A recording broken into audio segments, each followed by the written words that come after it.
Well, happy Schuman Day, or Europe Day as you now call it, although I thought the celebrations were rather muted.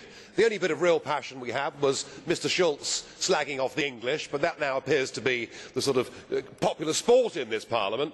And when people stand up and talk about the great success that the EU has been, I'm not sure anybody saying it really believes it themselves anymore. I think we're celebrating the wrong day. We shouldn't be celebrating the 9th of May, we should be celebrating the 8th of May, Victory in Europe Day. We should celebrate the last time the Germans tried to smash the continent and they foundered, and at least half the continent got its democracy back. What we're celebrating on the 9th of May is another attempt, through different means, to smash democracy across Europe. I don't doubt for a minute that Jean Monnet was well intentioned at the start. He thought that if you abolish nation states, you would stop there ever being another war.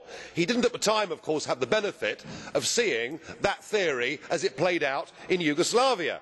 But like communism, this has all gone badly wrong. And the EU Titanic has now hit the iceberg. It is a European Union of economic failure, of mass unemployment, of low growth, but worst of all, it's an EU with the economic prism of the euro. And this now poses huge dangers to the continent. We face the prospect of mass civil unrest, possibly even revolution, in some countries that are being driven into total and utter desperation. But there is perhaps an opportunity, there is perhaps some good news, that now a democratic rebellion has begun. It began in Finland last year, with the True Finns getting nearly 20% of the vote. And we're seeing in country after country new political movements on the right and the left making big scores. But that may not all be good news, because in Greece what we saw last Sunday was rather reminiscent of the German election of 1932.